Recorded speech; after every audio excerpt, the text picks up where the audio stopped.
4장입니다.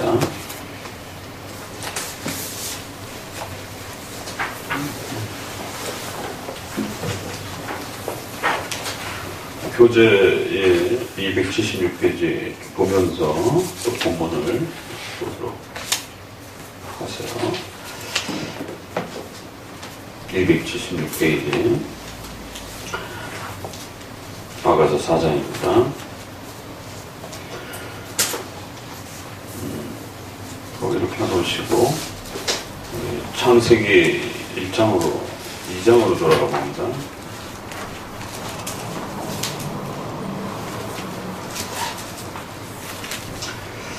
창세기 2장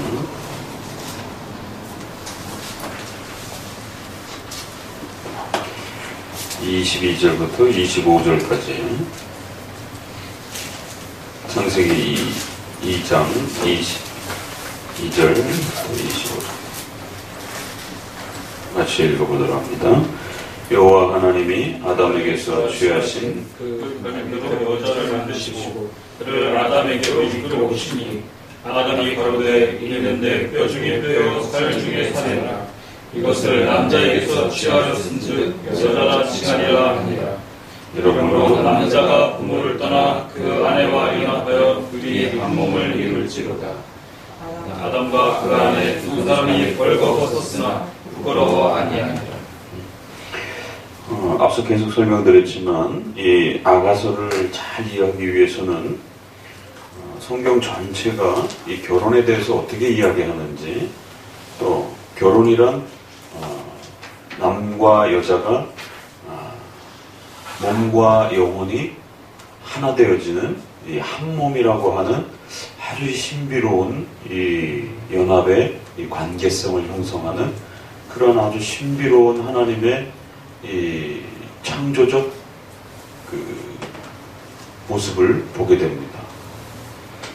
그래서 창세기부터 계시록에 이르기까지 이 결혼에 대해서 어떻게 말씀하고 계시는지, 특별히 우리는 또 7계명과 이 결혼이라고 하는 주제가 맞물려 있기 때문에 7계명을 또 잘 이해하기 위해서라도 그렇고, 또 이 아가서를 잘 이해하기 위한 문자적 역사적 배경이 이 7계명을 둘러싸고 있는 결혼이라고 하는 남자와 여자의 신비로운 몸과 영혼의 그 하나됨을 바탕으로 하고 있기 때문에 더더욱더 아가서를 잘 이해하기 위해서라도 성경 전체에서 이 결혼과 또 이 결혼 안에 가장 필수적인 마음을 나누는 것도 신비롭지만 몸의 하나됨에 대한 이 성적인 그 연합에 대한 이런 부분들을 과연 어떻게 다뤄가고 있는가, 이 부분을 전체적으로 잘 이렇게 헤아려 보셔야 됩니다. 그리고 그러한 성적인 연합과 마음의 연합을 통한 신비로운 이 결혼의 연합이 어떻게 그리스도와 우리가 인격적으로 그렇게 신비롭게 연합되어지는 이 신앙의 이 하나됨에 이 놀라운 이 연합의 이 모습을 부부의 그 모습으로부터 끌어다 소개하는 여러 형태가 있지만 신랑 신부의 이 결혼의 하나됨이 성도와 그리스도의 그 하나됨의 신비로움을 모형론적으로도 또 이렇게 표현적으로도 또 비유론적으로도 이렇게 설명되어져가는 아주 그 독특한 그러한 모습을 보이고 있습니다.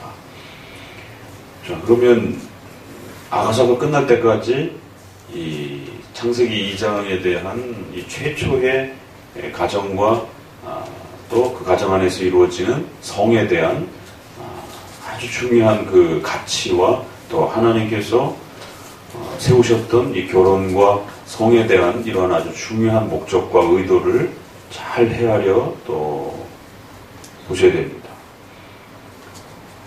이러한 그 가치가 죄로 인해서 어떻게 무너졌는지, 그러면 죄로 인해서 성이 파괴되거나 또 죄악된 걸로 바뀌었는지, 성 그 자체가 죄악된 걸로 바뀌었는지, 죄악된 그 성은 잘못된 것이지만 결혼 안에서 이루어지는 성이라고 하는 것은 여전히 죄 이후에도 하나님께서 그 가치를 여전히 보호해 주고 계시다라고 하는 이 모습을 보셔야 됩니다. 그래서 결혼을 통한 하나님께서 부부의 연합을 통해서 후손을 세워가시고 그 언약의 거대한 그 혜택들이 교회 안으로서 은혜 언약의 이러한 그 혜택이 경건한 후손들을 통하여 부모의 신앙의 또 이러한 고백을 통하여 그 부모로부터 자손에게 흘러가는, 그러니까 결혼이라고 하는 이 소중함이 유지가 되기 때문에 그 가정 안에 태어난 자녀들이 그 혜택을 누리는 것이에요. 여전히 또 부부가 성적인 연합을 통해서 자손이 태어나게 되는 이 질서는 단 한치도 바뀐 게 없어요. 다만 그 인간의 본성의 죄악에 대한 문제가 타락 이후에 문제가 된 것이지 하나님이 정해놓으셨던 그 질서 체계는 결코 변한 게 없습니다. 창조 전에도 남녀의 성적인 연합과 가정이라고 하는 형태를 통해서 인류가 번성되어져 가도록 그렇게 창조하시고 또 그렇게 계획하신 것처럼 타락 후에도 여전히 그 질서를 통해서 하나님의 역사가 흘러가고 있다는 것.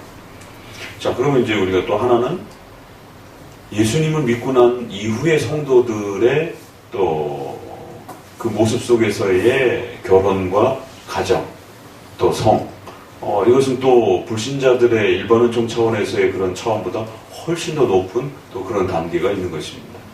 그래서 우리가 인간론에서 타락 전, 타락 후, 중생 후의 어떤 이 중요한 차이들이 나타나는 것처럼 역시 이 결혼과 관련해서도 죄가 없었던 그 에덴 동산에서의 최초의 이 결혼과 성에 대한 모습, 그리고 타락 후에 엄청난 그 죄악의 그 성적 타락과 죄악들이 젊은 남자와 여성들을 파괴하여 결국 그 성적 순결함들을 잃게 만드는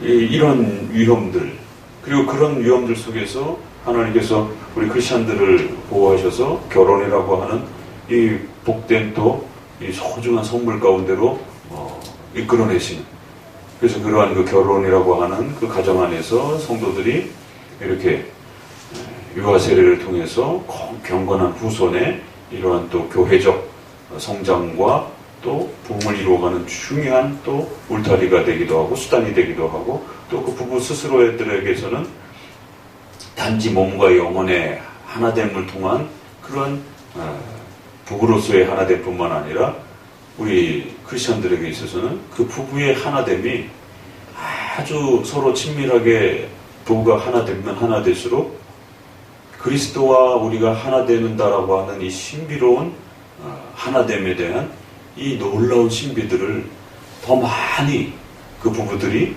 이렇게 배워가고 알아가는, 그러니까 일반 불신자들이 단지 그냥 결혼해서 남녀가 성적으로 연합하면서 자식을 낳고 이렇게 삶을 살아가는, 이게 생물학적인 어떤 그러한 거하고는 또 다른, 물론 거기에도 일반은총 차원에서의 부부가 누리는 정서적 유대감과 일치감을 가지고 또 자식들을 키워가면서 살아가는 또 그런 부분은 있습니다. 그런데 우리 크리스찬 부부들이 누리게 되는, 부부가 깊이 하나 되었을 때 그 하나됨이 그리스도와 우리가 하나 되는 이 정말 어떻게 설명할 수 없는 믿음으로 우리가 하나 된다라고 했을 때에 그 그리스도와의 신비적 연합에 대한 이 풍성함들을 우리가 말씀을 통해서도 특별한 총을 통해서 누리지만 부부의 이 하나됨을 통해서도 부부는 단순한 그런 육체적 그 친밀함을 누리는 차원을 떠나서 부부가 아주 깊이 몸과 영혼이 그 결혼을 통해서 하나가 되면, 더 깊이 하나가 되면 그리스도와의 이 하나됨에 대한 아주 그 놀라움들을 더 풍요롭게 배워간다는 것이에요. 여기에 크리스찬 부부들의 또 다른 신비가 있는 거예요. 그래서 우리가 아가스를 좀 더 풍성하게 읽어내셔야 됩니다. 그 왜 크리스찬 부부들은 부부와 싸우면 기도가 안 된다라고 성경에서 얘기를 한단 말이에요. 베드로서라든가 아내를 소중하게 여기고 아내를 깨질 그릇처럼 귀하게 여기고 깨지지 않도록 그렇게 아내의 마음을 헤아리고, 그래서 만약에 아내와 다투게 되면 기도가 막힐 정도로 바울 서신에서도 이런 부분들 보게 되면 부부의 관계가 그냥 단지 마음의 어떤 불편함이지 부부간의 어떤 그런 싸움인데 왜 그게 그리스도와의 우리의 그 깊은 하나됨에 대한 어떤 이렇게 방해가 된다라는 것이에요.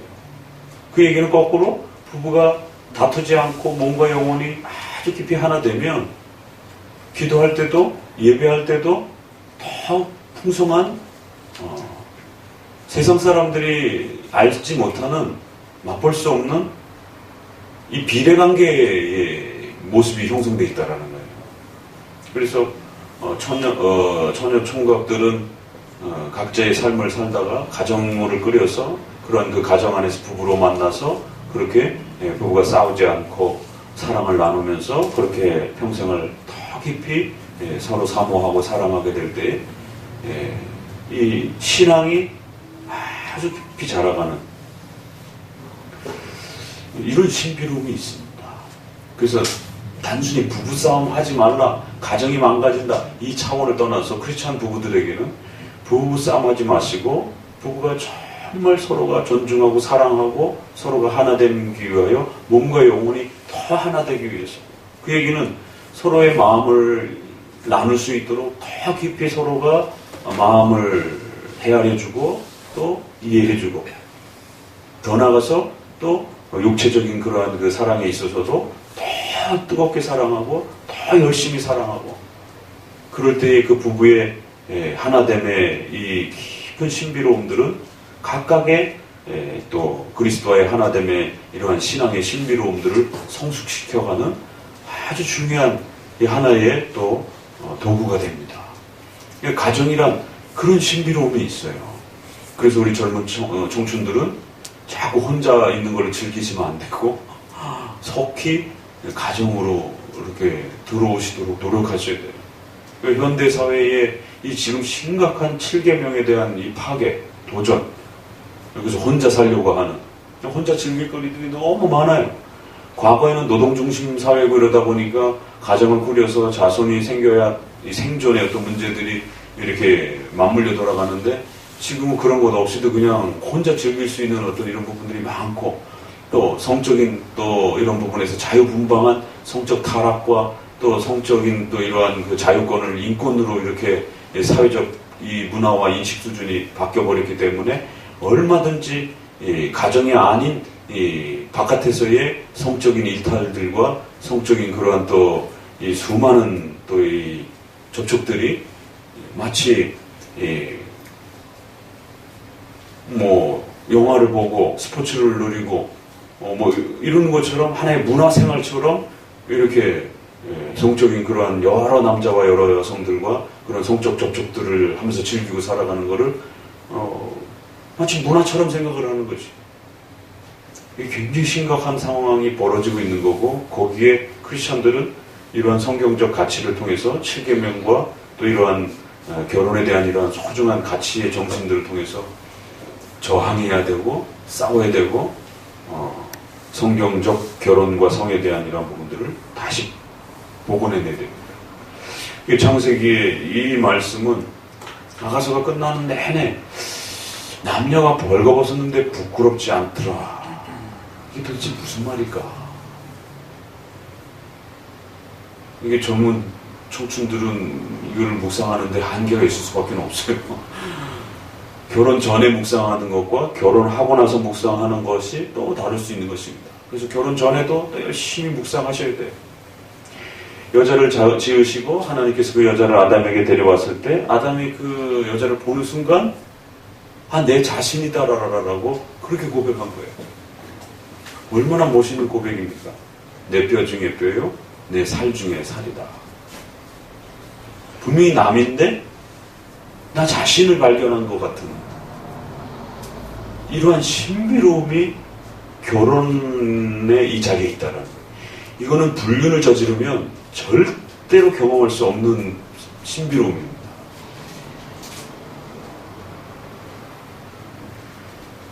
하나님이 정해놓으신 한 남자와 한 여자라고 하는 이 질서 안에서의 이 결혼의 이 정당한 절차를 따라서 이루어진 그 남녀의 신비로운 그 하나됨이 아니고서는 분리를 통해서는 육체적인 어떤 쾌락은 잠깐 즐길 수는 있어요. 그러나 진정한 그 합법적 부부만이 누릴 수 있는 내 자신이다라고 이렇게 느껴지는 이 신비로운 하나됨. 그래서 분명히 인격적으로 다른 존재임에도 불구하고 내 자신으로서 느껴질 때에 그 찾아오는 그런 평안함, 안정감, 또 위로, 또 격려, 안식. 그러니까 우리가 예수 그리스도를 통해서 누리는 안식도 있지만 인간이기 때문에 이렇게 그 인간의 삶 속에서 함께 살을 맞대고 함께 만지고 사랑하고 안고 이러한 그 삶을 통해서 정서적 유대감과 이런 부분들이 불륜을 저질러서 이렇게 뭐 낯선 남자와 낯선 여자를 이렇게 안고 그랬을 때는 두근거림과 그런 그 호르몬적인 어떤 그런 반응은 있을 수는 있지만 그건 잠깐인 것이고 부부로서 누리는 그 신비로운 서로의 하나됨이라고 하는 너는 나구나 라고 하는 이 놀라운 신비로움의 이 하나됨을 통해서 찾아오는 깊은 그 안정감. 이건 이 세상 그 어디에서도 찾을 수 없는 겁니다. 내 뼈 중에 뼈요, 내 살 중에 살이다. 그래서 하나님은 부모로부터 독립되어서 그 부부가 고유한 하나의 또 독립된 그러한 인격으로서 살아가도록 그렇게 질서를 세우셨다는 거예요. 그러니까 부모와 자식지간이라고 하는 것은 이건 정말 중요한 질서잖아요. 그럼에도 불구하고 그걸 뛰어넘는 것이 부부의 질서라는 거예요. 그래서 부모와 자식의 이 질서도 굉장히 중요한데 하나님은 부부간의 이 질서를 부모와 자식 질서보다 훨씬 더 중요하고 또 가치 있는. 그러니까 세상에서도 부모와 자식은 촌수가 형성이 되지만 부부지간에 촌수가 형성되지 않는. 이 세상법에서도 신기하죠. 그리고 어디서 그런 마음들이 왔을까요? 그런 법에 대한 정신들이. 이게 성경에서 오는 것이에요. 독립된 그러한 인격체로서 반드시 부모로부터 그렇게 또 독립되어서 부부가 온전히 각각의 삶을 그렇게 또 살아갈 수 있는 그런 질서들이 형성이 되는 그 창세기 장면을 보게 됩니다. 그러면서 마지막 결론을 벗었지만 부끄럽지 않더라. 그럼 인간에게 있어서 벗음이라는 과연 무엇인가? 이런 것도 우리가 좀 생각해 봐야 되는 거고요. 앞문장을 벗는다라고 하는 것. 그래서 어거스틴은 왜 사람들이 이 성적인 이런 그 생활을 할 때 대낮에 안 하고 밤에 어두운 곳에서 하는가? 이런 얘기도 해요. 어거스틴의 이제 글 안에 인간의 죄론과 관련해서 이렇게 할 때 그 벗음에 대한 부끄러움이 인간의 이 본능 안에 이렇게 내재되어 있는. 그래서 그 부끄러움을 감추고 싶어 하는. 근데 이제 저 아프리카라든가 뭐 이제 이런 데로 가면 조금 더 이제 좀 차이는 있지만 그럼에도 불구하고 그들에게 있어서도 다 벗고 사는 것 같지만 그래도 또 그들에게 성적인 또 어떤 이 결혼이라든가 이러한 그 과정으로 나아가게 되면 그 사람들도 남녀의 그러한 부분들은 뭐 다 공개된 자리에서 이렇게 성적인 어떤 그런 부분이 일어날 수 없고 은밀하게 그 부부가 가지고 있는 고유한 그러한 성적 연합들을 보호해주고 또 그것들이 부끄러움의 대상이 되지 않도록 놀림거리가 되지 않도록 아주 그 사회적으로 신중하게 보호해준다는 것이죠. 그러니까 인간에게 있어서는 본능적으로 죄 이후에는 결국 그 벗음에 대한 이 심각한 부끄러움에 대한 그래서 이 부분은 죄의 문제를 충분히 고려한 표현이에요. 그렇죠? 후대에 이렇게 기록한 거니까. 죄가 고려되지 않았으면 이 부끄러움이라는 단어 굳이 쓸 필요가 없잖아요. 죄는 3장부터 등장을 하는데. 그러니까 이제 이것은 충분히 이제 모세가 이렇게 이제 기록하면서 후대에서 그 창세기를 바라보면서 쓴 것이기 때문에 그 부부의 벗은 모습이 얼마나 아름답고 고귀하고 이런 부분들을 부끄러움이라는 것과 대조를 해서 후대의 죄 때문에 찾아오게 되는 그 부끄러움과 대조를 해서 이렇게 풀어간단 말이에요. 그러니까 이거를 이제 우리가 부부의 그 모습으로 끌어내 보면 부부들이 만약에 벗었는데 부끄러움을 느끼면 어떻게 그 부부관계가 유지가 되겠어? 그러니까 이 창세기에 이러한 그 벗었는데 부끄럽지 않더라. 이건 아주 놀라운 정의입니다, 이게. 많이 묵상해봐야 되고, 왜 결혼에 대해서 또 최초의 가정의 모습에 대해서 최초의 성에 대한 모습에 대해서 성경이 우리에게 선언해 주기를 성은 더러운 것이 아니다. 그러니까 결국 이 고백이 끊임없이 이스라엘의 그 이회 죄 때문에 찾아오는 성은 더러운 것이다라고 하는, 성은 부끄러운 것이다라고 하는, 부부 바깥에서 일어나는 것은 죄고 부끄러운 것이지만 또 사회적으로도 지탄을 받아야 되는 것이지만, 그래서 성적인 이런 무질서가 일어나는 것에 대해서 인간은 본능적으로 사회적으로도 법으로 제한하기도 하고 또 그 문화 속에서 손가락질을 통해서 부끄러움을 느끼도록 그렇게 사회적인 지탄을 하기도 하는 거예요.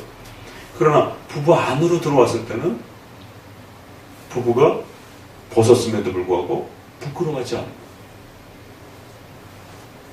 그래서 부부가 깊이 서로 사랑을 나누면서 그 사랑 속에서 또 부부가 하나 되고 또 자신들의 사랑의 결실이 자녀가 태어나는, 여전히 부부는 벗었으나 부끄럽지 않는, 창세기에서도 벗었으나 부끄럽지 않는 이 신비로운 이 부부의 이 자리, 또 그리고 거기에 성이라고 하는 그 수단과 매개체가 하나님이 창조해 주신 창조 질서 속에서 몸도 그렇게 창조된 거예요. 어떤 동물들은 어패류라든가 뭐 이런 것들은 뭐 뭐라 그래요? 좌우동체라 그러나? 암수 부분이 이렇게 변하기도 하고 뭐 신비로운 것들이 있잖아요. 보통은 암수가 나눠져 있지만 암컷이 없으면 수컷이 암컷으로 이렇게 바뀌기도 하고, 수컷이 없으면 암컷이 일부가 수컷으로 바뀌기도 하고, 동물의 왕국 보면 아주 신기해요.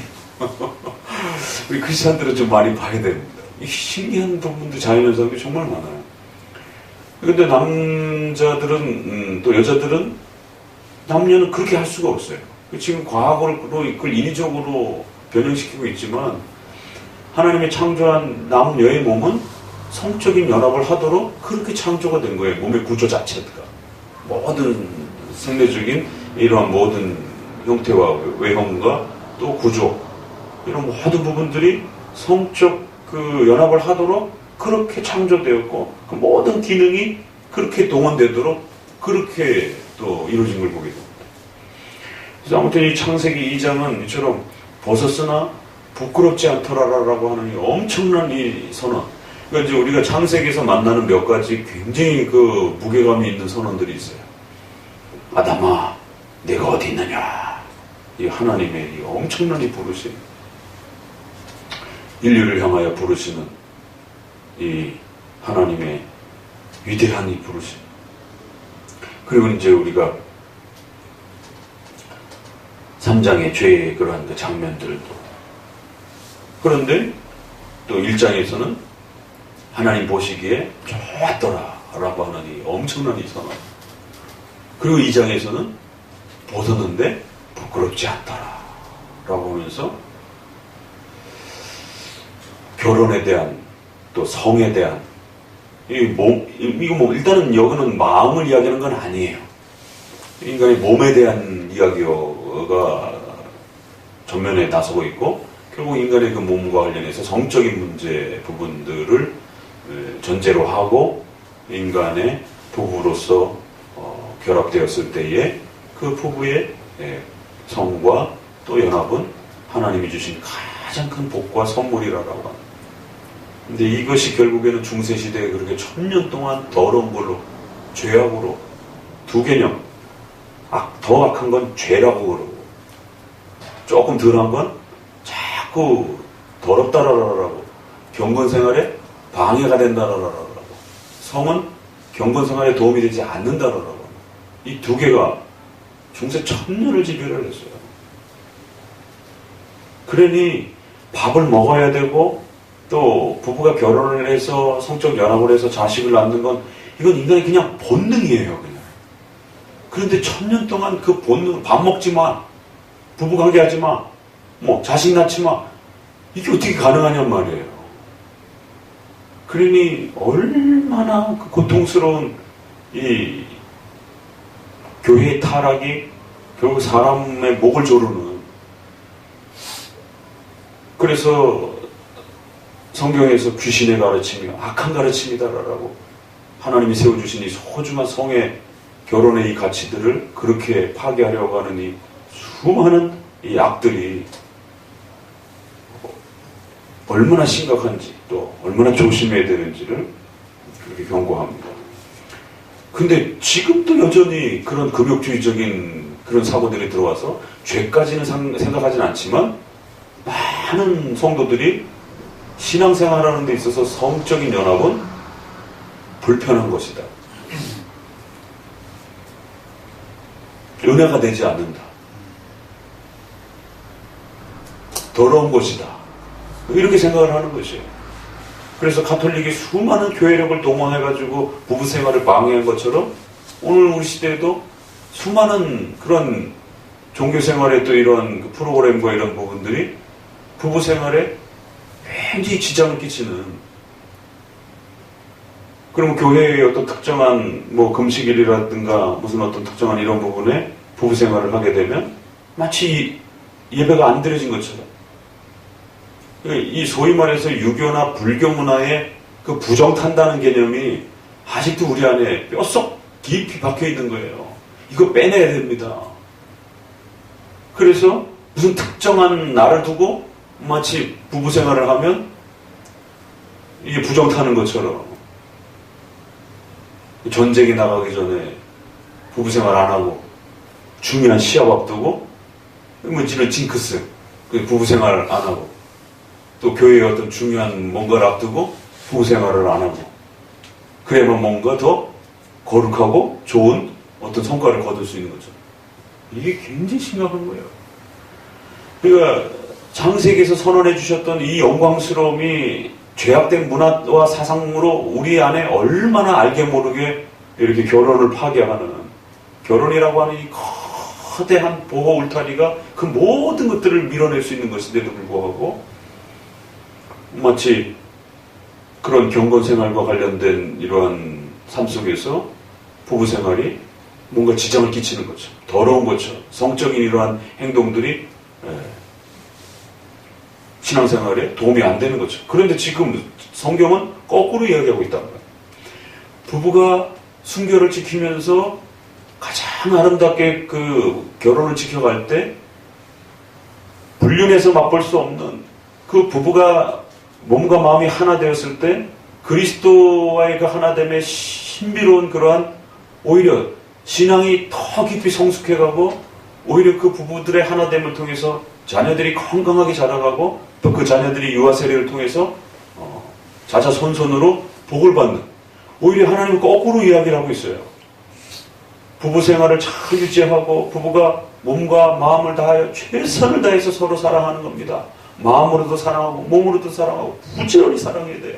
왜? 인간은 몸과 영혼이 하나로 묶여있기 때문에 마음으로만 부부가 사랑한다는 건 있을 수 없습니다. 인간은 밥을 먹어야 되는 존재인 것처럼 성적인 이러한 그 호르몬과 이런 모든 에너지들은 인간은 죽을 때까지 그게 이렇게 호르몬이 생기고 그 호르몬의 힘이 또 단순한 성적 에너지만 쓰여지는 게 아니라 테스테론이라든가 뭐죠? 여성 거는? 에스트로겐이라든가. 그러니까 여성이 에스트로겐이 이렇게 줄어들게 되면 폐경이라든가 이렇게 지나가면은 여성의 몸에 급격한 또 이렇게 어려움을 겪잖아요. 그만큼 에스트로겐은 단지 성적인 어떤 에너지뿐만 아니라 출산과 또 여성의 미와 피부의 탄력부터 시작해서 모든 건강을 유지하는 어마어마한 힘이란 말이에요. 그러니까 그걸 죄악시하거나 그걸 더럽다라거나 그걸 부끄럽게 여기기 시작하게 되면 남자도 마찬가지예요. 테스토스테론이라든가 이런 부분들이 원활하게 이렇게 형성되지 않으면 남자들의 모든 이 사회생활을 해야 되고 또 남자가 힘을 써야 되는 이런 모든 근육을 키워야 되고 이런 모든 부분들의 생존 자체에 지장을 준다라는 거예요. 이거 굉장히 중요한 이야기입니다. 단순히 성적인 그 도구로만 그 호르몬이 쓰여지는 게 아니라 우리 몸 전체를 통할하는 하나의 중요한 생존 요소로서 각각의 호르몬들이 그렇게 왕성하게 우리는 몸을 보호해주고 또 보존시키며 또 삶을 꾸려가는 중요한 하나의 요소로서. 그러니까 세포학이라든가 이러한 유전학이 발달되지 못했을 때는 그런 거 잘 몰랐죠. 그런 호르몬 개념이 발달되고 벌써 이렇게 현대의학이 발달되니까 이런 남성적인 이 성적 에너지 또 여성의 이런 성적 에너지들이 삶 전체와 밀접하게 얼마나 밀접하게 이렇게 연결되는지들을 더 신비롭게 발견해가 이제 겨우 조금씩 발견한 거예요. 우스갯소리로 그래서 남성들이 고혈압이라든가 당뇨 이런 성인병 찾아오는 신호를 어디서 제일 먼저 캐치하느냐면 그 남성의 이제 그런 발기 문제라든가 이런 부분들을 원활하지 않으면 빨리 검사 받아보라고. 왜냐면 다 그게 혈액순환과 관련되어 있는 이 메커니즘이기 때문에 단지 그게 어떤 성적인 에너지뿐만 아니라 피의 흐름에 뭔가 심각한 이 손상이 생겼다라고 하는 의학적 또 표시이기도 하단 말이에요. 그러니까 그 얘기는 부부가 성적으로 깊이 하나 되면 하나 될수록 에스트로겐과 테스토스테론이 더 오래도록 지속이 되어지고 그게 음식이라든가 뭐 또 햇빛이라든가 여러 가지 자연 외적인 부분을 통해서 하나님이 또 이렇게 그것을 만들어주기도 하지만 또 부부가 성적인 연합을 아주 더 깊이 이렇게 이뤄갈수록 또 그런 호르몬 작용들이 아주 극상승하면서 이건 목사님으로서 하는 얘기가 아니라 산부인과 의사라든가 비뇨기과 의사들이 하는 말이란 말이에요. 그대로 현대의학적인 표현에서 이 정도까지는 얘기한단 말이에요. 그러니까 그런 신비로운 인간의 이 부부 남과 여의 하나됨의 이 신비로운 메커니즘의 이 비밀들을 현대의학이 이제서 눈 뜨고 조금씩 찾아가는 겁니다. 그러니까 부부들이 더 열심히 사랑하고 더 뜨겁게 서로가 서로를 사모하면서 그리워하고 또 갈망하고 또 서로를 안아주고 또 격려해주고 서로를 애틋하게 그렇게 그 두근두근하는 그 설레임의 이러한 그 사모함들의 사랑이 중단되어서는 안 된다는 거예요. 끊임없이 부부가 사랑에 더 깊어질수록 몸도 건강해지고 또 거기에는 가족의 이런 화목함도 따라오게 되고 또 더 나아가서는 신앙생활의 경건생활에 아주 그 풍요로움들을 또 맛보게 되는 중요한 또 도구가 되기도 한다는 거꾸로 이야기를 합니다.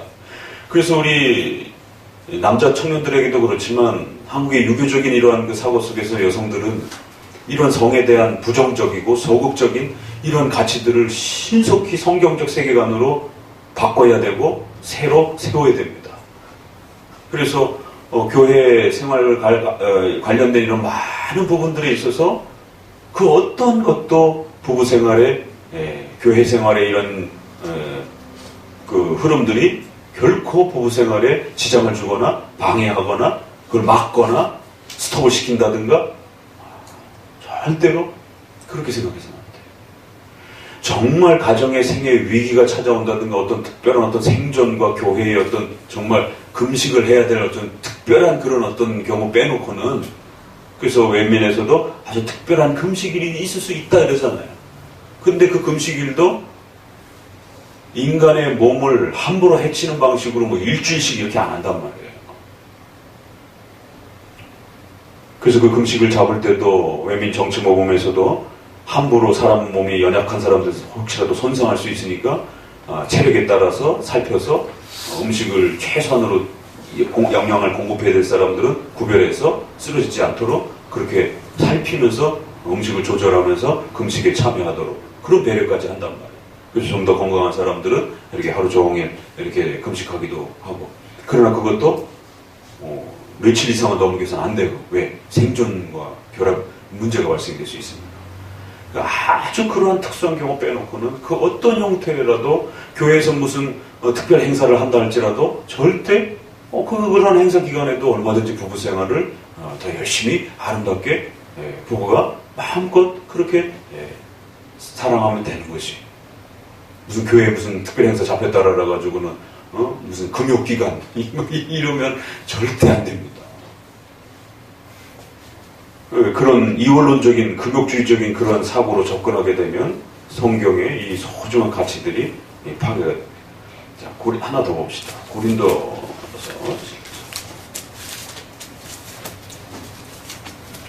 고린도서 7장.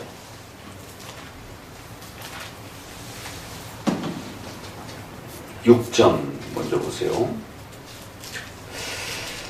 6장 13절부터 마지막 절까지 봅니다. 이제 신약에서 이 결혼과 성에 대한 부분을 받아서 이렇게 이야기를 합니다. 이건 아주 집중적으로 우리가 성과 관련되어 있는 부분들을 성경이 어디까지 말하는지를 봐야 됩니다. 이런 부분들은 겉으로 싹 훑고 넘어가는 게 아니에요. 아주 집중적으로 성에 대해서 얘기를 합니다. 13절부터 읽겠습니다. 식물은 배를 위하고 식물을 위하여 몸은 음란을 위하지 않고 오직 주를 위하여 주는 몸을 위하시느니라. 하나님이 주를 다시 살리셨고 또한 그의 권능으로 우리를 다시 살리시리라. 너희 몸이 그리스도의 지체인 줄을 알지 못하느냐. 내가 그리스도의 지체를 가지고 자기의 지체를 만들겠느냐. 결국 그럴 수 없느니라. 자기와 하는 자는 저와 한 몸인 줄을 알지 못하느냐. 일러스되 둘이 한 육체가 된다 하시나니 주와 하는 자는 한 영입니다. 피하라. 사람이 범하는 죄마다 몸밖에 있거니와 음행하는 자는 자기 몸에게 죄를 범하느니라. 너희 몸은 너희가 너희 가운데 계신 성령의 전인 줄 알지 못하냐. 너희는 너희 것이 값으로 산 것이 되었으니 그런즉 너희 몸으로 하나님께 영광을 돌리라. 여기에서도 이렇게 얼핏 읽으면 순결을 지키고 가늠한 이런 음란한 행동들을 하지 않고 이렇게 신앙생활을 잘 유지하라 이 정도인데 좀 더 깊이 들여다보면 이게 도대체 무슨 말이지? 이게 쉽게 이해가 안 되는 그런 표현들이 있습니다. 음식에 대한 이 문제. 자꾸 그 외적인 어떤 음식을 가지고 이렇게 불결하냐, 거룩하냐, 이제 이런 그 접근법들, 영지주의자들의 이런 금욕주의자들의 이런 그 시도들이 초대교회 때 계속 있었기 때문에 거기에 대해서 적극적으로 대처를 합니다. 그래서 이 식물을 갖고 먹는 걸 갖고 자꾸 거룩하다, 거룩하지 않다 이런 접근하지 말라라는 거예요. 그러면서 성에 대한 음식과 성 이건 항상 이제 같이 따라가요. 그래서 몸은 음란을 위하지 않고 오직 우리가 하나님을 섬기는 그 도구라는 것이. 그러면서 15절에 너희 몸이 그리스도의 지체인 줄 알아야 된다는 거예요. 그리스도로 말미암아 우리가 새롭게 태어난 아주 소중한 존재들인 줄 알아야 된다는 거예요. 그렇기 때문에 자칫 이제 우리가 크리스천들이 창기와 합하는 자는 저와 한 몸인 줄 알지 못하느냐. 일렀을 때 둘이 한 육체가 된다. 그래서 다른 죄들은 뭔가 이렇게 바깥으로부터 이렇게 온다 이렇게 표현하고 이 성적 범죄는 자기 안에서 뭐가 망가진다 이렇게 표현을 하면서 그 차이성이 있다라고 얘기를 하는 거예요. 그 여기 한 몸 된다라는 말이 창세기에 있는 그런 표현처럼 또 나와요. 근데 여기는 완전히 거꾸로죠. 창기와 합하는 자 이렇게 해서 불륜을 저질렀을 때 성경적 그 합법적 질서가 아닌 한 남자와 한 여자 결혼으로서의 그 부부에서 일어나는 성이 아닌 그 결혼 바깥에서 일어나는 성적 연합이 일어났을 때 그 창기와도 한 몸이 된다라고 이렇게 경고를 하는 거지. 그래서 이 성적인 불륜과 이 범죄들은 일반 범죄하고 전체 죄의 본질은 다 동일하지만 죄의 경중에 있어서는 굉장히 큰 차이를 갖고 있다는 거예요. 그래서 이게 불륜을 저질러서 남의 여자와 남의 남자와 그냥 한 몸이 된 건데 이게 그리스도의 몸에 그리스도와 우리가 하나됨에 이 심각한 위해를 끼친다는 거예요. 그래서 한몸됨에 대한 이 파괴의 문제점들을 이걸 갑자기 그리스도와의 한 몸으로 대비시켜서 이야기를 하냔 말이에요. 그냥 성적 범죄를 조심해라. 그냥 그리고 끝나면 되는데 이 성적인 불륜과 이 부부 외의 사람과 성적 연합이 일어났을 때 한 몸의 문제가 발생이 되고 그렇게 되면 그리스도와의 한 몸에 대한 이 위기가 도래한다라고 엄청히 경고하는 거예요. 주와 합하는 자는 한 영이다. 이건 굉장히 이 믿음으로써 그리스도와 우리가 하나 되는 이 신앙의 아주 중요한 이 문장만 따로 떼어내도 굉장히 중요한 이야기예요. 그런데 이게 왜 이 흐름에서 문맥에서 나오냔 말이에요. 그래서 창기와 불륜을 저지르면서 그렇게 타인 여자와 타인 남자와 한 몸을 만들어서 절대 안 된다. 왜냐하면 둘이 한 육체가 된다는 거예요. 그러면서 이 죄의 이 문제를 이제 우리가 에베소서나 창세기는 한 몸 되었을 때 우리가 그리스도의 신부로서 그리스도와 인격적으로 한 몸이 된다라고 하는 이 신비로 끌어내잖아요. 근데 여기서 거꾸로 그 부부의 한 몸됨을 파괴해서 다른 불륜을 저질러서 다른 자와 한 몸이 돼버리게 되면 그리스도와의 한 몸도 깨진다라고. 결혼에는 이런 신비로움이 있구나. 이게 마치 이거 서로 다른 건데 결혼과 이 그리스도의 한 몸 다른 건데 이게 맞물려 있는 것처럼 성경은 계속 그 구조를 끌고 가요. 에베소서에도 갑자기 그리스도와 우리의 관계에 대해서 막 이야기하다가 결혼은 부부에 대한 이야기로 확 돌려가지고 그러다가 또 그냥 이게 결혼 이야기인지 그리스도와 우리의 하나됨 이야기인지 전혀 구분이 안 돼요. 에베소서 5장. 그냥 자유롭게 그냥 부부가 한 몸 된 이야기 하다가 그냥 그리스도와 우리가 하나 된 이야기 하다가 또 부부지간에 서로 정결을 지켜라 이렇게 그냥 막 섞어서 끌고 간단 말이에요. 그것도 이제 우리도 다음에 한번 보도록 하고 오늘은 이제 성적인 부분과 관련해서 아주 성경이 이렇게 그래서 음행하지 말라. 그러면서 끝은 그러니까 너희가 너희 몸으로 하나님께 영광을 돌려. 이것도 굉장히 엄청난 선언이죠. 너희 몸으로 하나님께 영광을 돌려. 마음으로야 우리가 하나님 영광을 늘 돌리는 당연한 건데 여기서는 몸에 대한 문제를 집중적으로 주장하고 있다. 몸과 영혼을 다 포함하기도 하지만 이 문맥의 흐름은 인간의 성적 범죄와 관련된 특별히 육체적인 그런 간음의 타인 남자와 여자와 부부가 아닌 형태의 이런 성적 범죄의 문제들을 아주 그리스도와의 하나됨과 깊이 맞물려서 소개를 합니다. 7장 읽어봅시다. 너희 쓴 말에 대하여는 남자가 여자를 가까이 아니함이 좋으나 이게 이제 바로 영주주의적 사고란 말이에요. 이게 중세 1000년 동안에 이게 지배되었던 거고 지금 오늘 우리 시대에도 이걸 지금 괴롭히고 이런 형태의 악한 가르침이 성을 더럽다라고 취급하는 이런 사고가 금욕주의가 이것도 율법주의. 그 율법주의자들은 금욕주의로 빠져갑니다. 맞물려가요 그게. 율법주의가 이렇게 무섭습니다. 2절 읽습니다. 음행의 연고로 남자마다 자기 아내를 두고 여자마다 자기 남편을 두고. 자, 창세기 1장과 또 앞부분에서는 부부의 하나됨은 하나님이 주신 깊은 그 연합의 신비로운 창조의 선물로서도 있고 또 중생 후 우리 크리스찬들이 하나가 되었을 때는 그 부부가 하나됨으로 인해서 더 깊이 영적으로 성숙해가면서 신앙으로 성숙해가면서 그리스도와 하나됨에 대한 그 기쁨을 더 풍성하게 누리는 또 하나의 새로운 또 그런 선물이기도 한 거예요. 그런데 그거 외에도 죄 관점에서 또 볼 수도 있다라는 거예요. 죄 관점에서 또 보게 되면 결혼이라고 하는 것은 이러한 음욕을, 정욕을, 이 위험성을 막아주는 가장 안전한 장치라는 겁니다.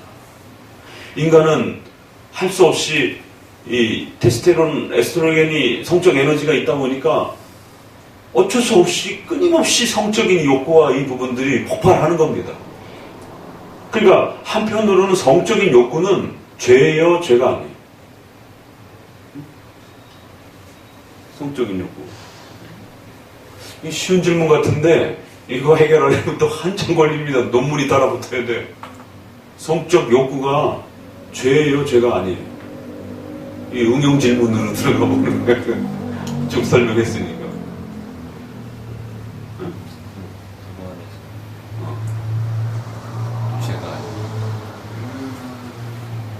성적 욕구가 죄예요, 죄가 아니에요?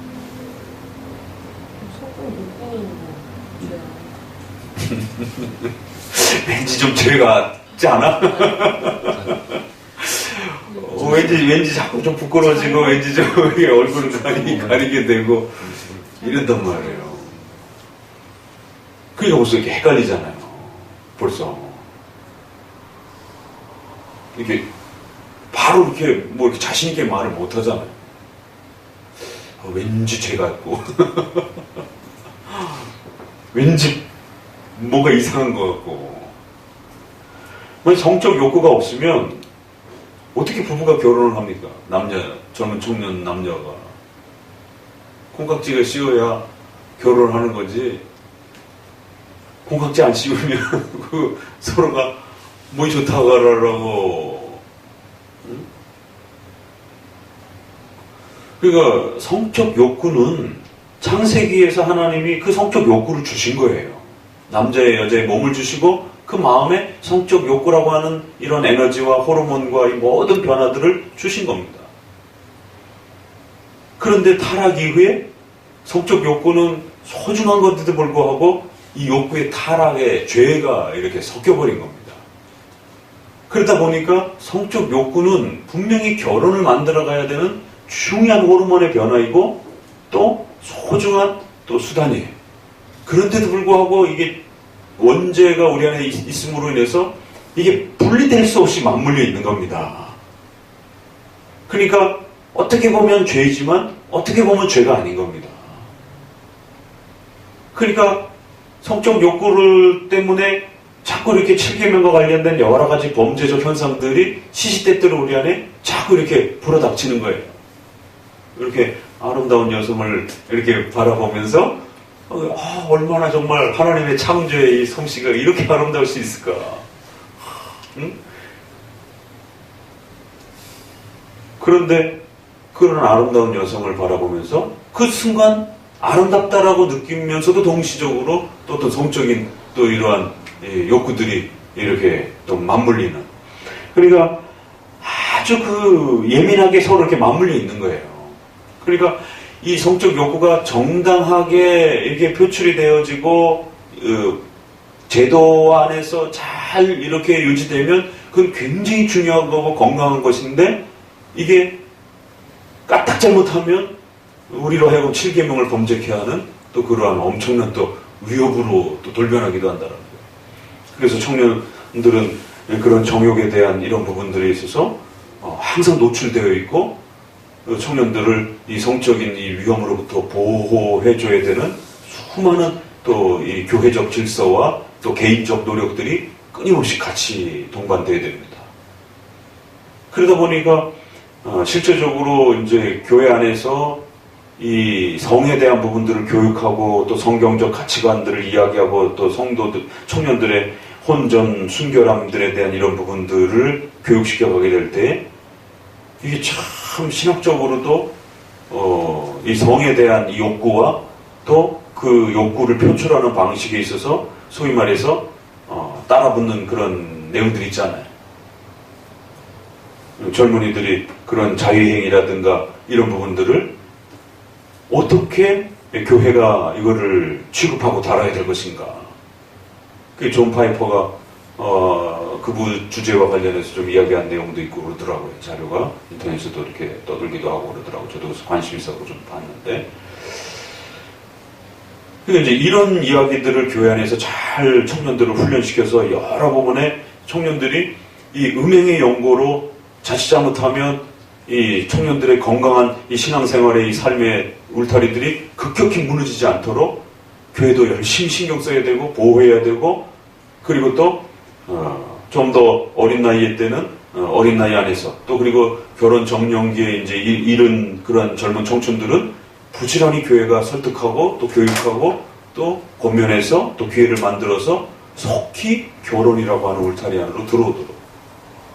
결혼의 울타리 안으로 들어오지 않으면 끊임없이 성적 욕구에 대한 이런 부분들이 배가 고파서 밥을 먹는 것처럼 성적인 호르몬들이 끊임없이 우리 안에 새롭게 형성이 되면서 이렇게 성적 욕구를 느끼는데, 그게 정당한 질서로 이렇게 들어오지 않으면 끊임없이 또 이렇게 죄의 유혹을 받게 된단 말이에요. 그래서 이 결혼은 반드시 이 남녀의 이 소중한 또 성의 범죄들을 보호해주는 울타리로서도 또 그렇게 중요한 수단이 된다는 겁니다. 그러니까 하나님이 우리 죄를 막아주시기 위해서 결혼이라고 하는 울타리를 쳐준 겁니다. 우리가 연약하니까 자꾸 만지고 보고 싶어 하니까 성찬이라고 하는 외적 수단을 유일하게 주신 것처럼, 우리의 연약한 이 몸 때문에 죄의 문제에 심각하게 노출되지 않도록 하나님은 결혼이라고 하는 울타리를 통해서 보호해 주신 것이에요. 그 얘기는 젊은 청춘들이 혼자 그렇게 자기 힘을 다해서 이러한 7계명에 대한 부분들을 이렇게 능히 잘 지켜낼 수 없다는 겁니다. 인간 자체가 그렇다는 거예요. 그래서 하나님이 결혼이라고 하는 울타리를 만들어 주셔서 속히 그 청춘들이 이 성적인 범죄로부터 벗어나서 결혼 안으로 들어와서 자유롭게 신앙생활을 할 수 있도록, 음행의 연고로 이 결혼의 이 부분들을 잘 사용해야 된다는 거예요. 남편은 그 아내에 대한 의무를 다하고 아내도 그 남편에게 그렇게 할지라. 아내가 자기 몸을 주장하지 못하고 오직 남편이 하며 남편도 이와 같이 자기 몸을 주장하지 못하고 오직 그 아내가 하나니. 그래서 결국 이 결혼 안으로 들어와 온 이 성이라고 하는 거는 어떤 일이 벌어진다고요? 결혼함으로 인해서 절대로 이제는 자기 몸이 자기 몸의 소유권을 갖지 못하는, 결혼이라고 하는 이 울타리 안으로 들어오게 되면 어떤 신비로운 현상이 벌어지게 되면 거기에 반드시 성적인 남녀의 성적인 연합을 전제로 하기 때문에 결혼 안으로 들어온 그 부부들은 처녀 총각처럼 자기 몸을 자기 거라라고 그렇게 함부로 소유권을 상대방을 대상으로 해서 주장할 수 없는 이제 새로운 변화 체제가 나타난다라는 거예요. 질서 체제가 형성이 된다라는 거예요. 그래서 결혼 전에 자기가 원하고 또 자기가 하고 싶은 대로 자기 몸을 사용했던 이런 모든 부분들이 결혼 후에는 전부 다 그 소유권이 해제가 된다는 거예요. 그래서 의무도 생기고 책임도 생기고 권리도 생기고 모든 부분에 있어서 상대방의 몸을 소유하고 사랑하고 가질 수 있는, 이건 서로에게. 그래서 유일한 법적 소유권, 또 인격적 소유권, 또 사랑으로 맺어지는 소유권이 이젠 더 이상 자기 자신이 자기 몸을 함부로 그렇게 소유를 주장할 수 없고, 상대방이 원하는 만큼 그 몸을 언제든지 상대방을 위하여 헌신하고 그 상대방에게 열려 있어야 되는 이 소유권이 없어진다는 것입니다. 그래서 자신의 어떤 그 목적과 어떤 이유 때문에 상대방의 성적인 요구를 거부한다든가 이런 부분들을 결코 용납할 수 없다는 거죠. 이건 굉장히 아주 놀라운 이야기입니다. 이게 성경에 이런 이야기가 있다라고 하는 것 자체가 놀라운 거예요. 그래서 남녀의 부부가 절대로 이제는 자기 몸을 자기 거라고 주장할 수 없고 언제든지 자유롭게 상대방의 몸을 자기가 원하는 만큼 그렇게 취할 수 있고 그렇게 소유할 수 있고 그렇게 사랑할 수 있다는 거예요. 완벽히 해제가 된다라는 거예요. 그래서 그거를 마치 처녀 총각 때처럼 나 싫다 라는 이런 식의 건드리지 마라 라는 이런 식의 이러한 이제 이기적인 이러한 결정과 태도들은 그 결혼에 있어서 가장 위험하고 심각한 그러한 태도가 될 수 있다는 거예요. 이만큼 남녀의 부부간에 있어서의 엄청난 새로운 관계가 형성이 되고 또 한 몸의 이 신비로움이 형성이 된다. 그래서 5절에 보니까 서로 분방하지 말라. 기도할 틈을 얻기 위하여 합의상 아주 얼마 동안, 이 얼마 동안이라는 단어가 헬라어에 있어서 굉장히 짧은 그 시간을 말할 때 쓰는 주로 단어들이에요. 상당히 긴 그런 걸 얼마 동안이나 그러지 않고 아주 짧게 쓸 때 쓰는 그런 용어. 그러니까 여기도 하나씩 뜯어보면 절대로 방을 나눠 쓰지 말라. 이건 전형적으로 성과 관련된 이야기죠. 그래서 부부가 각방을 쓰거나 성에 대해서 어떤 격리를 시키면 큰일 난다는 거예요. 단 정말 위기가 있어서 어떤 문제 때문에 기도에 집중을 좀 더 해야 될 때 그것도 합의해서 합의되지 않으면 하면 안 된다는 거예요. 아, 참 멋있잖아요, 표현이. 기도 좀 하려고 하는데 남편이 합의를 안 해. 그러면 금식하시면 안 돼요. 그냥 부부생활 하면서 따로 그냥 작정 기도하고 그러시면 되는 거예요. 합의가 안 되면 절대로 가까이 오지 마. 며칠부터 며칠까지 금지 이러면 안 된다라는 겁니다. 합의가 돼야 그것도 아주 얼마 동안 이렇게 그래서 서로의 몸을 지나치게 그 소유권을 이렇게 가지려고 분리시키려고 한다든가 상대방의 몸에 대해서 거부를 한다든가 이런 행동들이 부부 몸 안에서 얼마나 큰 위기와 어려움이 되는 건지를 조심하고 부부의 한 몸이라고 하는 것은 이제 자기 자신처럼 그렇게 소유권을 갖고 얼마든지 부부가 그렇게 서로에 대해서 원하고 사랑하고 그렇게 살아갈 수 있다는 거지. 그래서 사단으로 시험을 못하게 하라. 왜 이게 사단에게 시험거리가 되는가? 시험거리가 된다는 인간의 연약함의 그 부분이 가장 연약한 부분이기 때문에 사탄은 끊임없이 그 부분에 있어서 범죄하도록 요구하고 성과 관련해서 그리고 또 그 틈만 생기면 공격하려고 파고들려고 그렇게 한다는 거예요. 자, 이 정도까지 이제 신구약에 있어서 성에 대해서 이 정도 깊이가 있구나. 하나님이 세워주신 결혼이라고 하는 성이라고 하는 이 질서가 얼마나 복되고 영광스러운 것인지 또 그리고 중생된 우리 신자들에게 있어서는 그 부부가 정말 뜨겁게 사랑하고 정말 서로가 깊이 사랑함으로 인해서 더 신앙으로 성숙해가고 더 멋있는 부부가 되고 더 멋있는 신자가 된다는 거예요. 이러한 아주 신비로운 이 부분들을 이제 다른 성경에서는 이렇게 설명을 한 겁니다. 자, 아가서 이제 4장으로 들어가 봅시다.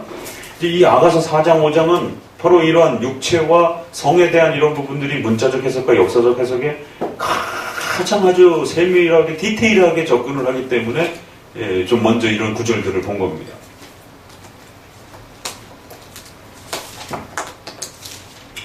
얼마나 디테일한가 보세요. 1절 읽어봅니다. 내 사랑 너는 널 속에 있는 내 눈이 뜨겁고 내 머리털은 질라싼 깊게 적은 우리 영광.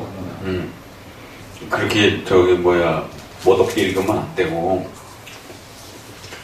사랑에 빠진 그런 목소리 톤으로 좀 읽어야지. 우리 재경이가 한번 아주 실감나게 좀 이렇게 자매에게 고백하듯이 이게 한번 이 신앙이야 이거는. 내 사랑은 너는 어여쁘고 이러면 안 되지. 이게 시인데 한번 다시 한번 읽어보세요. 신앙송을 해봐. 시작. 네. 괜찮아? 해보세요. 내 사랑, 너는 어여쁘고 어렵다. 너울 속에 있는 내 눈이 비둘기 같고, 내 머리털은 길라산 기슭에 누운 무리 염소 같다. 저기 자멘트 내가 들었나 안 들었나 한번 저기 입주 중에 한번 물어볼 거야. 이 숙제 한번 자매한테 그렇게 고백해 줘봐. 들었는지 안 들었는지 한번 물어볼 거야. 이 사장이 얼마나 멋있는지 이게 우리 번역은 약간 좀 멋없게 번역이 됐어요. 이게 영어 제네바 성경이나 킹제임스 성경은 그래도 조금 히브리 원문을 조금 더 정확하게 살리려고 애를 썼는데 우리 번역은 좀 딱딱하게 번역이 됐어요. 이게 히브리어는 이게 이제 우리가 1장에 내게 입 맞춰줘라고 이렇게 시작했잖아요. 그런 것처럼 4장은 이제 더 이제 본격적으로 들어가면서 서로의 몸과 서로의 마음을 아주 깊이 원하고 사모하는, 한 번은 신랑이 고백하고 한 번은 신부가 고백하는, 이제 그렇게 접근합니다. 내 사랑, 너는 어여쁘고 얼마나 예쁜가. 여기서 문장이 먼저 끊겨. 이 첫 절. 내 사랑아, 너는 너무 예쁘구나. 어떻게 이렇게 예쁠 수 있을까? 그렇게 고백해야 돼. 딱딱하게 그렇게 책 드시고 어떻게 들었는가 한번 물어볼 거야. 잘 들어보세요. 힌낙, 야파, 라야티, 힌낙, 야파. 이렇게 이제 이게 이 히브리어로 힌낙 그래요. 이 우리 번역이 아예 빠져버렸어요. 이 영어에서는 behold 이렇게 해서 보라 이렇게 해놨는데 이것도 영어도 뭐 특히 이렇게 정말 이렇게 그 힌나라고 하는 이 부분을 더 멋있게 이렇게 번역하기도 영어도 어렵다 보니까 그냥 보라 이렇게 해놨어. 근데 이제 히브리어의 다른 부분에서도 또 헬라어도 그렇지만 우리 그 번역하면서 이게 많이 빠졌어요. 근데 아주 중요한 부분에 특별히 시가서 같은 데는 이 힌나라고 하는, 이 힌나크라고 하는 단어가 굉장히 중요한데 이게 감탄사거든요. 이야, 이런 뜻이에요. 우와, 이런 감탄사입니다, 이게. 이게 여성이 뒤에 이제 뒷구절 쫙 보면 이 여성이 이게 벗었을까 입었을까 이제 이 보면 거의 여성이 이렇게 그 신랑 앞에 이렇게 신혼방에 이렇게 벗은 몸으로 이렇게 다가오면서 그걸 이렇게 신랑이 바라보면서 머리끝부터 쫙 이렇게 얘기해 나갑니다. 그러니까 오리겐이 청춘들에게 우리 아가서를 너무 많이 가르쳐 주지 말라고 이 머리끝부터 발끝까지 쫙 이렇게 하면서 너울 속에 감춰진 그런 몸 같구나 이런 표현이 나오는데 그러니까 이제 이 첫 절이 뭐라 그래? 이야 이러는 거예요. 이거를 보라 이러긴 조금 느낌이 그렇잖아 이게.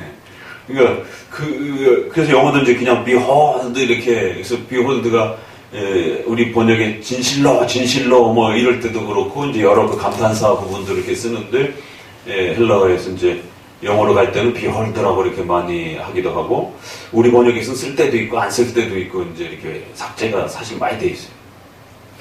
여성이 아름다운 그 여성이 신부가 신혼 첫날 밤에 이렇게 사랑하는 남편에게 이렇게 다가왔을 때 우와 감탄을 하는 거예요. 남편이 여성의 자기 아내의 그 아름다운 몸을 이렇게 보면서 여성의 몸이 얼마나 아름다운지에 대해서 이보다 더 멋있게 고백할 수 있을까? 이야 예쁘다 이런 표현이에요. 그러니까 그 야파라는 말이 예쁘다 이런 뜻이에요. 그래서 라하 이런 말은 이제 사랑 이라는 뜻이고, 그래서 힌나크 야파, 힌나크 야파 이 두 말을 계속 반복하면서 우와 너무 예뻐, 우와 너무 예뻐, 이렇게 시작을 하는 거예요. 와, 이 남편이 우와 어떻게 이렇게 예쁠 수 있을까? 내 사랑아, 내 신부요, 내 아내요. 꼭 여러분들 장가가면 첫날 밤에 아내를 보고 이 아가서를 꼭 이렇게 저기 적어놨다가 그 아내가 이렇게 침방에서 아내에게 고백을 꼭 해봐 주세요. 뭐 저기 인문학 책에 나오는 뭐 세익스피어라든가 이런 거 갖고 이렇게 편지 써주는 것보다 아가서가 훨씬 좋습니다. 야, 내 사랑, 너는 너무 예쁘구나. 이거 우리 이제 옛날 번역 투라보다 보니까 어여쁘고도 이렇게 점잖게 번역을 해놨잖아요. 그러니까 그냥 있는 그대로 번역하면 와, 눈이 부실 정도로 너무 예쁘구나. 오, 황홀하다. 어떻게 이렇게 여성이 아름다울 수 있을까? 그런 아주 어마어마한 감탄입니다. 예쁘고 너무 예쁘다. 너울 속에 있는 내 눈이 비둘기 같고 내 머리털은 길라산에 누운 머리 염소 같구나. 그러니까 너울 속에 이러니까 뭔가 신부가 이제 우리 면사포처럼 이렇게 뭔가 살짝 이렇게 가렸어요. 그렇죠? 그러니까 그 너울 속 안에 있는 눈이 이렇게 살며시 이렇게 보여지면서 여성의 몸이 이제 이렇게 쭉 그러나 다 입지는 않았습니다. 그래서 이렇게 그 살짝 가려운 그런 몸으로 이렇게 다가오는 이제 이런 모습을 보게 돼요. 내 눈이 비둘기 같고. 그래서 이제 비둘기는 순결함에 대한 이제 형태로 성경에 많이 쓰여서 이게 이제 성도 교리적으로 바로 넘어가면 이제 성도들의 순결함이라든가 뭐 이제 이렇게 비둘기같이 순결하고 뱀같이 지혜로우고 이렇게 이제 그런 표현들이 있기 때문에 교리적으로 바로 넘어가면 성도들의 순결함과 또 박인성 목사님은 이제 그 교재 보세요. 여성이 머리털이 긴 건 내 머리에 머리카락이 길어야 된다. 이러면 뭐가 생각나요? 저기 그 고린도서에 남자는 머리가 길지 않아도 되지만 여성은 머리가 긴 것은 이렇게 남편의 권위 아래에 있는 하나의 표시다라고 하는 그럼 이제 그 정도 연결해서 이게 이제 성도의 순결과 또 성도의 그 교회 질서 안에서 순종하고 하나님 앞에 순종하는 또 그런 신앙의 자세로도 볼 수 있어요. 그렇지만 일단 문자적 역사적 해석을 더 충실히 보라는 거예요.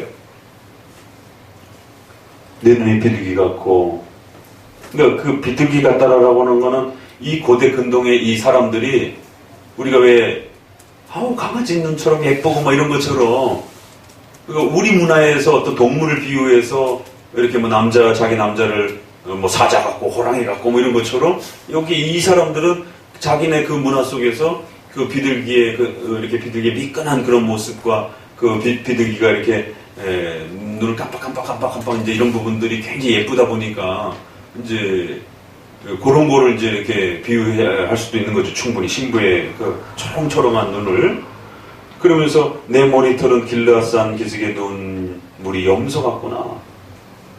염소를 좀 생각하셔야 돼요. 그럼 길라산에 이렇게 누워서 풀을 먹고 배불러서 이렇게 행복해하는 그 염소의 그 모습을 그 염소의 그 털 햇빛에 반짝반짝 살이 토실토실 쪄서 아주 윤기가 잘 흐르는 그 염소 털을 이렇게 생각하면 됩니다.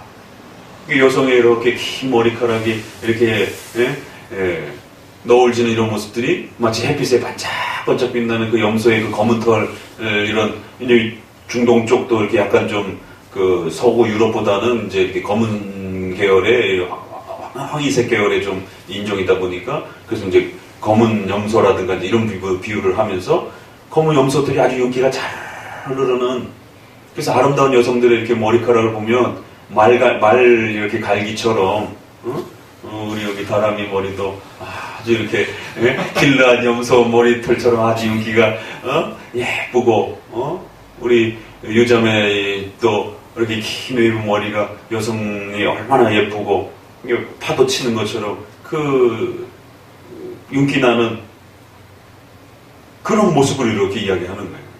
그래서 짐승의 그 털이 예쁜 우리 강아지 저 털 예쁜 강아지들 있잖아요. 막 정말 막 쓰다듬어주고 싶고 막 이렇게 막 부드러운 그런 아주 그걸 보면서 막 아우 예뻐라 막 이렇게 이런 것처럼 길르앗 염소의 그 머리 그 털에 그 아주 반짝반짝 윤기 나는 그런 모습. 또 이는 어때요? 목욕장에서 이제 금방 나와갖고 털 깎인 암양. 근데 아주 구체적이에요. 그러니까 그 얼마 디테일이라면 털 안 깎인 것보다 털 깎인 게 아주 그 새하얗고 속살이 보여지는, 예, 그래서 이렇게 털이 좀 덮여있다 보면 좀 지저분할 수도 있지만 털이 이제 막 깎여가지고 아주 뽀송뽀송한 그 속살과 속 하얀 이제 이렇게 되다 보니까 여기서는 곧 암양은 좀 더 하얀 이렇게 아주 뽀얀 양.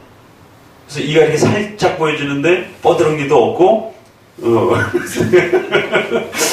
갑자기 씨 하는데 여기 뻐드렁니가 이렇게 딱 나오고 있으면 흉하잖아요. 그러니까 성경은 뭔가 이렇게 정상의 이 반듯한 모습을 정하다, 정결하다 이렇게 얘기를 하는 거예요. 그래서 대머리 이러면 보통 이렇게 머리숱이 다 이렇게 있기 때문에 그걸 정하다 이렇게 하고 머리털이 없으면 좀 이상하잖아요. 그러니까 그걸 부정하다 이러는 거예요. 구약에서는. 그래서 반듯한, 그래서 비닐과 뼈가 있으면 반듯하잖아요. 근데 이제 비닐과 뼈가 없으면 막 물컹물컹해지니까 보기가 좀 흉하잖아요. 이런 것처럼 정하고 부정한 걸 그렇게 성경에 많이 표현해요. 그러니까 이도 보통 이는 이렇게 가지런하게 잘 놓여져 있는 이렇게 교정한 것처럼 아주 이렇게 반듯한 그런 하얗고 이런 모습들을, 그리고 그것이 새끼 없는 것 하나도 없이 이렇게 모두 다 새끼를 뵌 쌍태를 가진 그러한 암양들이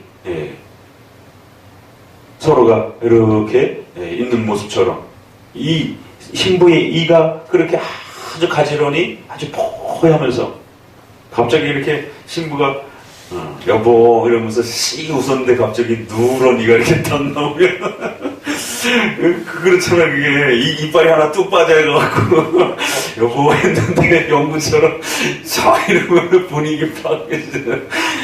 이게 충분히 이해가 되는 거예요. 그 신부의 이가 하얀 이가 가지런히 착 누인 게 얼마나 예뻐 감탄을 하는 거예요. 그리고 내 입술은 아주 붉긋붉긋하고 이렇게 어여보구나. 입술이 파래가지고 무슨 죽은 시체처럼 그렇게 그냥 병자처럼 어디 간이 나쁜지 이 입술에 이 색깔이 핏기가 하나도 없고 이런 거리면 얼마나 그 섬뜩하게 해서 이렇게 그게 그때 신랑 앞에 왔는데, 그러니까 입술도 그 여성이 왜 전 세계 여성들이 왜 다 입술을 다 벌그적적하게 이렇게 바르고 다니냔 말이야. 그 본능이잖아요, 그게. 시커멓게 칠하고 다니는 여성이 있어요? 무슨 전투 나가?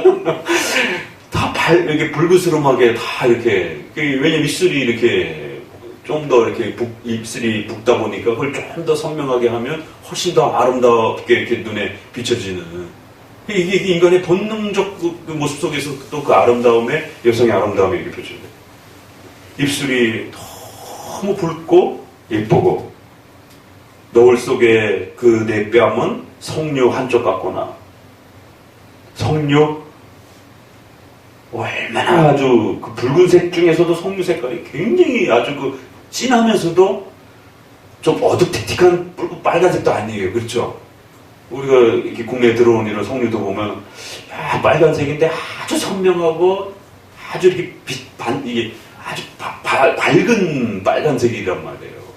또 그 씨도 보면 아주 굉장히 막 진짜 빨간색인데도 어떻게 이렇게 빨간색이 예쁠 수 있을까 정도. 그 신부의 뺨이 왜 사람들마다 왜 다 여성들이 이 볼따구니에다가 그렇게 또 뻘겋게 칠하고 다니냔 말이에요. 이게 본성하고 뗄래 뗄 수가 없는 거예요. 우리나라도 연지, 곤지 이렇게 찍고, 그 서양에서도 보면 이렇게 볼터치를 해서 이렇게 볼을 좀 더 이렇게 붉게 하고 싶은, 그래서 붉은기가 약간 이렇게 돌았을 때 여성이 훨씬 이쁘고, 너무 허옇게 하고 다니면 시체 같고, 일본 사람들은 근데 또 이렇게 허옇은 걸 좋아하는 건지, 이게 뭐 이렇게 무희들 이렇게 보면 이게 하얗게 이렇게 칠하기도 하는데, 그러니까 이런 아주 붉은스러운 하면서 이렇게 막 윤기가 흐르는, 내 목은 군기를 두려고 건축한 다윗의 망대, 곧 일천 방패 용사의 모든 방패에 달린 망대 같구나. 갑자기 여자의 목을 비유를 하는데 이 망대에 걸린 방패들이 쫙 걸린 망대라고 그래. 이게 이제 고대의 문화니까 이제 전투에서 돌아오면 그 병장기들을 이렇게 큰 기둥이라든가 이런데 차곡차곡 이렇게 쫙 걸어놓잖아요. 그러면 마치 여성이 이제 보니까, 지금 보니까 어때요? 면사포 같은 거 이렇게 살짝 쓰고 그 다음에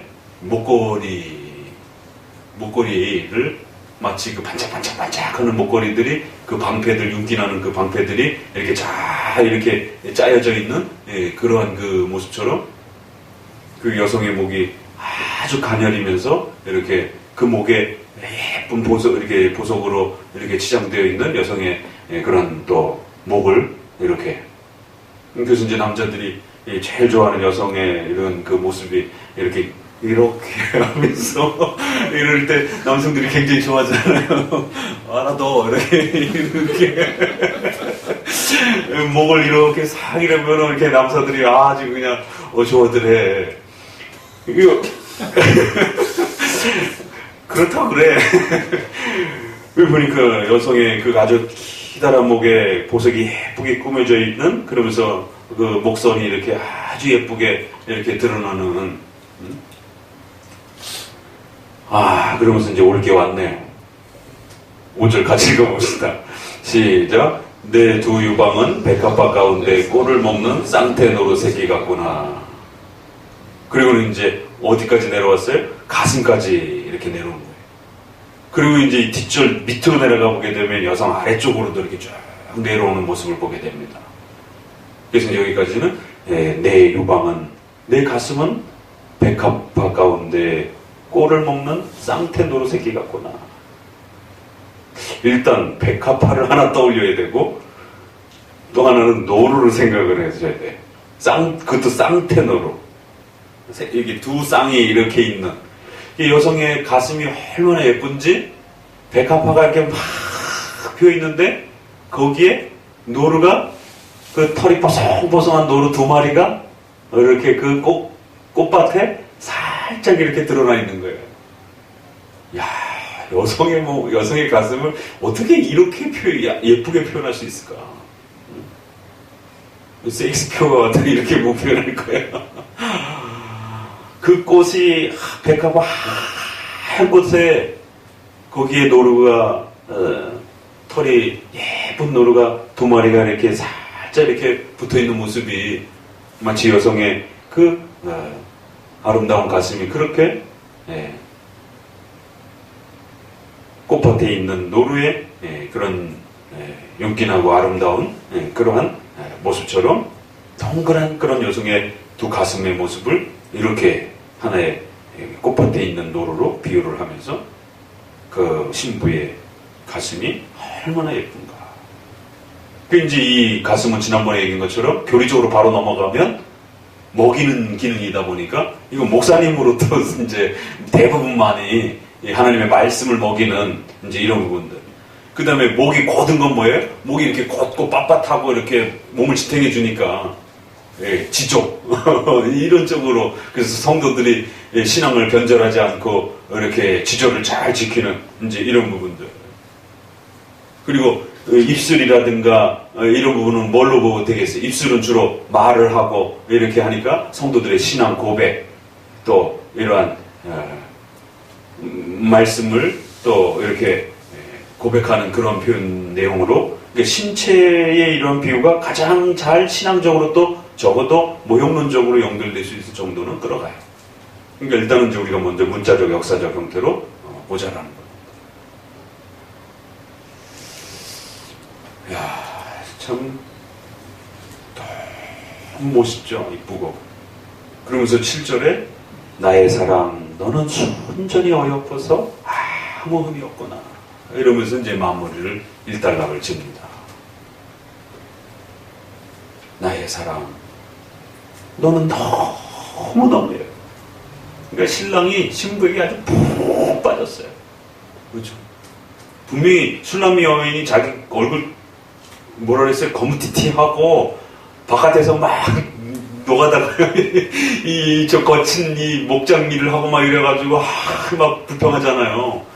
오빠들이 막 자기를 이렇게 굴리고 막 여자처럼 안 돼하고 막 이렇게 이래가지고 몸이 다 망가졌다라고. 그런데 신랑은 그 술람미 여인의 그 머리부터 가슴까지 너무 예뻐서 막 어쩔 줄은 모르는 거예요. 이야 이러면서.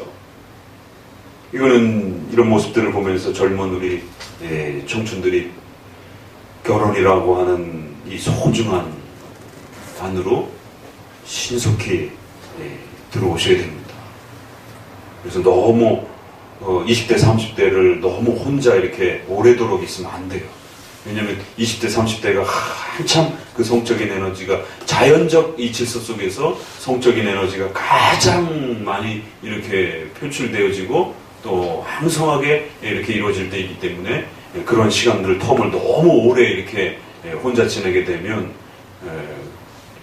죄와 관련 부분 내에서도 너무 힘들고 또 20대 자식을 키우는 거하고 30대 자식을 키우는 거하고 40대 자식을 키우는 거하고 또 다릅니다.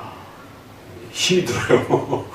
그렇기 때문에 더욱 건강하고 힘이 있을 때 또 이렇게 자식들을 이렇게 업어주고 들고 이게 다 씻기고 이게 다 체력을 요하는 그러한 일들이란 말이에요. 그러니까 이러한 그 결혼과 성에 대한 이런 아름답고 정말 귀하게 하나님이 이 남녀의 결혼이라고 하는 이 합법적인 질서 안에서만 이루어진다라면 이 성이 이토록 아름답고 그 신랑이 신부를 바라보면서 머리끝부터 발끝까지 그 어떤 것도 부끄럽지 않고 너무너무 예쁘고 귀하고 사랑스럽고 그래서 그 여성을 안고 또 성적으로 연합하면서 그렇게 하나 되고 싶어하는 그런 이 결혼의 이 신비로 그리고 또 이제 거꾸로 신랑을 앞부분에 신랑 얘기했었잖아요. 왕처럼 이렇게 내 신랑이 얼마나 멋있고 대단한가 최고의 남자다라고 하는 이제 이런 모습들이. 그래서 젊은 우리 청년과 우리 여성들이 부지런히 이 결혼에 대한 이런 소망들을 가지고 하나님이 세워주신 결혼 안으로 속히 들어오셔야 되고 그냥 혼자 살아도 된다 늘 이렇게 생각하시면 안 되고 특별히 하나님 앞에 사명을 받던 자 외에는 그 고자에 대한 이야기가 나오잖아요. 그래서 특별한 사명 외에는 99% 끊임없이 이 결혼을 소망하고 그래서 이 남녀의 사랑 안으로 서로가 연합하면서 또 결혼을 통한 하나님의 그 그리스도와의 신부로서의 그 신비로움 속으로 더 성장해 갈 수 있도록. 그러니까 아가서가 남녀의 이러한 그 결혼과 이러한 성에 대한 이런 그 연합과 신비로움들을 이렇게 멋있게 이렇게 서로 아름답게 표현하고 있어요. 그러면서 이게 바로 그리스도와 신부의 그 신비로운 사랑으로. 그래서 이걸 그대로 돌리면 그리스도께서 교회를 신부된 교회를 성도들을 얼마나 사랑하시는지에 대해서 교리적으로 또 이렇게 돌려낼 수 있는 겁니다. 그러기 위해서는 반드시 문자적 역사적인 표현 안에서 신랑이 신부의 완전히 마음을 빼앗겨가지고 아주 그 신부에 취해가지고 그 신부의 본인은 막 자기가 지저분한데 막 흠도 많고 막 이런데 신랑은 신부의 그러니까 콩깍지가 씌인 거죠. 눈에 안 보이는 게 그 흠들이 그냥 딱 이쁘다라고 그러는 것이 너무너무 예쁘다라고 해서 아주 사랑의 신부에 빠져서 신부를 너무너무 사랑하는 이런 모습들이. 그럼 이게 그리스도께서 우리를 사랑하시는 그러한 그 깊이와 또 의미도 또 우리가 배워요. 분명히 흠이 있는 우리인데 분명히 왜 끝에 가서 또 흠이 없다라고. 이걸 이제 칭의론으로도 얼마든지 끌어낼 수 있어요. 교리론적으로. 내 사랑하는 신부들, 내 교회, 내 성도들은 그리스도의 피로 이제는 더 이상 흠이 없고 완전히 의로운 자들이다. 얼마나 하나님 안에서 귀한 백성들인가. 너무너무 소중한 나의 신부들이다.